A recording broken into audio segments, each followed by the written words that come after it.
Assalamualaikum warahmatullahi wabarakatuh. Perkenalkan, nama saya Ayu Lestari, NIM 191100014, Prodi S1 Farmasi, semester 2, kelas A, MK Botani Farmasi. Baiklah, saya di sini akan menjelaskan tentang presentasi Mid and Mapping. Saya akan menjelaskan satu persatu tentang morfologi organ pada tumbuhan. Yang pertama, saya akan menjelaskan bagian akar. Bagian akar terdiri dari epidermis, korteks, endodermis, dan stel. Pertama yaitu epidermis atau kulit atau lapisan luar akar, terdiri dari sel yang tersusun rapat.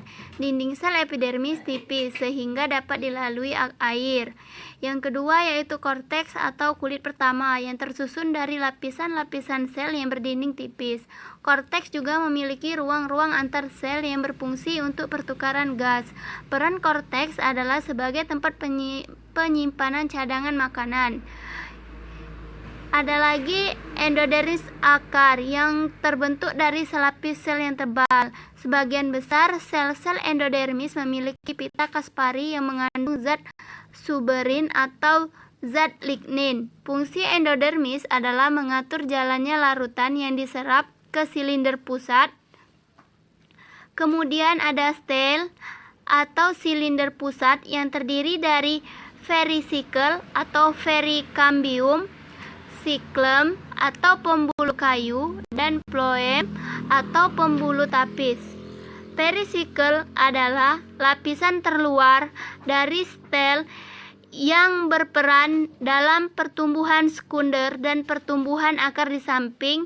Di dalam perisikel terdapat siklem dan phloem yang merupakan berkas pengangkut. Ada juga empelur yang hanya terdapat pada tumbuhan dikotil.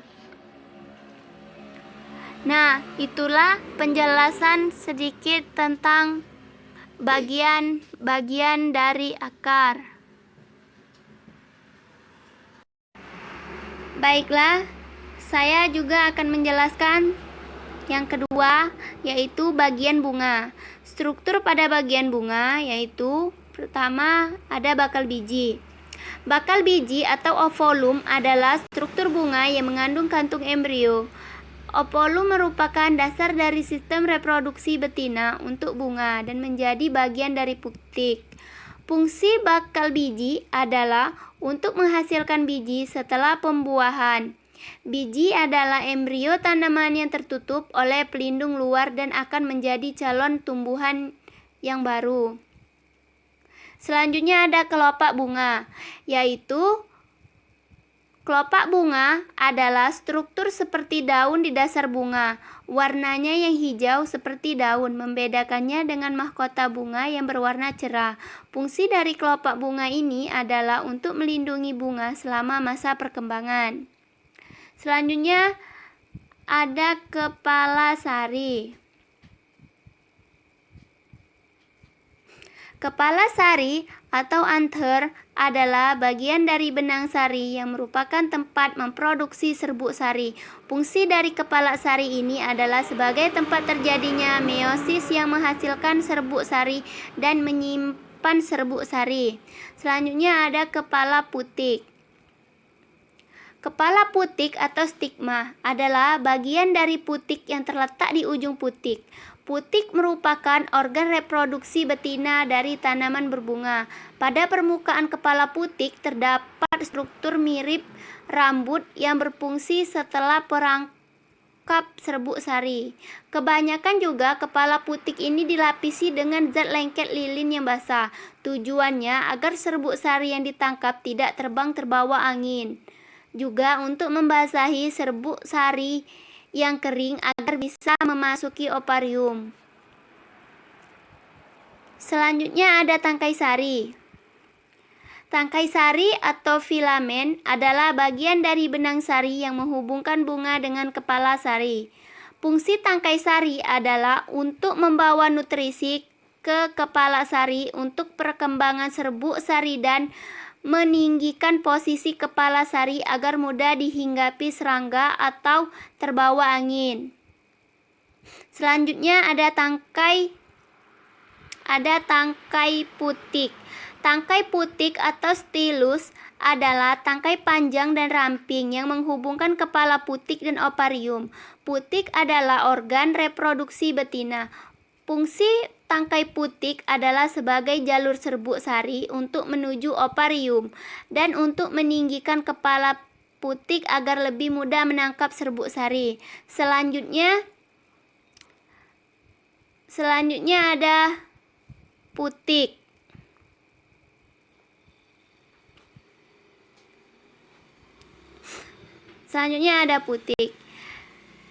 Yaitu bagian bunga yang tidak bereproduksi dan membentuk struktur penyelubung yang mengelilingi organ seksual bunga. Perhiasan bunga terdiri dari mahkota bunga dan kelopak bunga. Fungsinya adalah sebagai penarik serangga yang akan membantu proses penyerbukan. Selanjutnya yaitu ada mahkota bunga.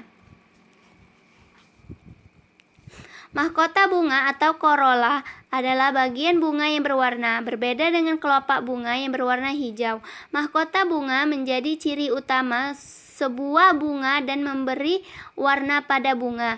Jumlah mahkota pada setiap bunga bermacam-macam, mulai dari 2, 3, 4, 5 dan kelipatannya. Fungsi dari mahkota bunga adalah untuk menarik perhatian hewan penyerbuk karena memiliki warna yang cerah. Selanjutnya ada bakal buah. Bakal buah atau ovarium adalah bagian dari putik yang merupakan organ reproduksi betina bagi bunga. Ovarium mengandung ovulum yang berkembang menjadi biji setelah pembuahan. Setelah itu, ovarium akan menjadi buah yang berisi benih atau biji. Fungsi bakal buah adalah untuk menghasilkan buah yang menyiram biji setelah terjadi proses pembuahan. Dan yang terakhir yaitu ada dasar bunga. Dasar bunga adalah tempat organ reproduksi dan organ pendukung lainnya melekat. Saya akan menjelaskan bagian yang ketiga, yaitu bagian bunga. Bagian bunga terdiri dari struktur jaringan spons atau bunga karang. Jaringan spons yang biasa disebut juga dengan jaringan bunga karang ini memiliki sel yang susunannya lebih longgar jika dibandingkan dengan jaringan palisade. Jaringan spons ini memiliki fungsi untuk menyimpan cadangan makanan. Yang kedua ada berkas pembuluh angkut. Berkas pembuluh angkut ini terdapat pada tulang daun dan fungsinya secara umum adalah alat transport dan juga sebagai penguat daun. Berkas pembuluh angkut ini terbagi menjadi dua macam bagian, yaitu siklem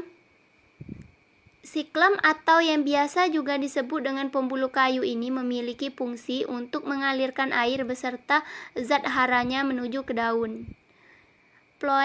Floem atau yang biasa juga disebut pembuluh tapis ini memiliki fungsi untuk menyalurkan hasil fotosintesis tumbuhan dari bagian daun dan bagian tumbuhan yang lain. Selanjutnya ada jaringan palisade. Jaringan palisade atau yang biasa disebut sebagai jaringan tiang ini memiliki sel berbentuk silinder dan tersusun sangat rapat. Di dalam jaringan palisade ini terdapat banyak kloroplas dan jaringan ini juga berfungsi dalam proses pembuatan makanan. Selanjutnya ada stomata. Sama seperti epidermis, stomata pada daun ini umumnya terletak pada lapisan bawah maupun lapisan atas dari sebuah daun. Secara umum, fungsi stomata pada daun ini yaitu: pertama, stomata berfungsi sebagai jalan masuk dan keluarnya udara pada daun. Mengingat stomata merupakan elemen penting dalam proses respirasi tumbuhan. Yang kedua, stomata ini juga memiliki fungsi yang dinamakan sel penjaga. Sel penjaga ini berfungsi untuk mengontrol proses terbuka dan tertutupnya stomata. Selanjutnya ada epidermis. Jaringan epidermis merupakan jaringan sel berlapis, satu yang dindingnya mengalami penebalan lignin. Nah, di epidermis ini biasanya terdapat stomata yang diapit oleh dua sel penutup. Letak dari stomata pada daun ini dapat berbeda-beda menurut jenis tumbuhannya.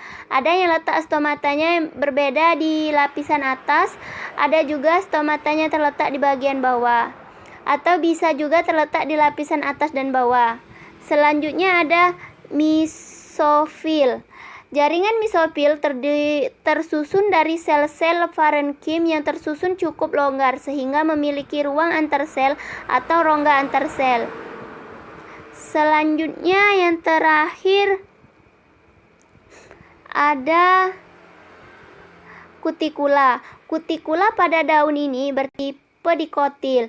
Umumnya terletak pada permukaan atas dan bawah daun, sama seperti epidermis. Selain itu, kutikula juga mengalami penebalan zat kutin, sama seperti epidermis. Namun berbeda dengan epidermis, kutikula ini lebih bekerja sebagai pelapis permukaan atas dan bawah dari daun. Fungsi utama dari kutikula ini adalah untuk mencegah proses penguapan air yang terjadi pada permukaan daun.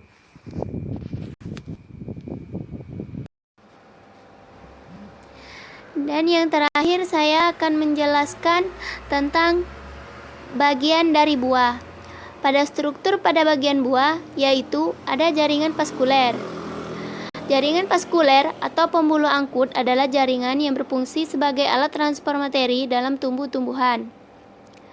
Selanjutnya ada jaringan dasar. Jaringan dasar pada tumbuh-tumbuhan adalah jaringan yang mengisi sebagian besar tumbuh-tumbuhan. Fungsi utamanya adalah mengisi biomasa, menjalankan berbagai fungsi fisiologi, dan menopang serta memberi bentuk tumbuh-tumbuhan.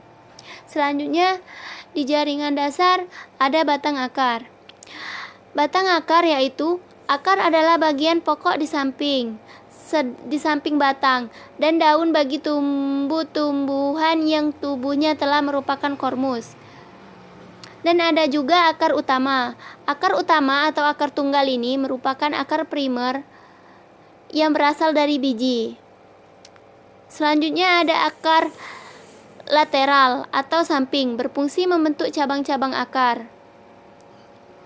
Selanjutnya ada tunas lateral atau tunas aksilar, terletak pada bagian ketiak daun yang pertumbuhannya akan membentuk cabang atau bunga. Dan selanjutnya ada ruas. Ruas adalah bagian di antara dua buku. Selanjutnya ada buku. Buku yaitu tempat melekatnya daun.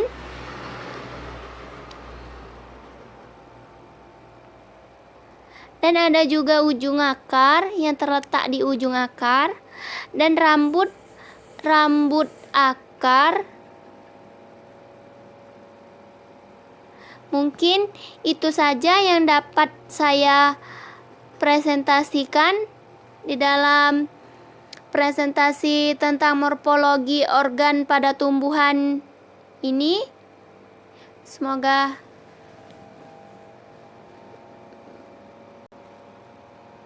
saya akhiri. Wassalamualaikum warahmatullahi wabarakatuh.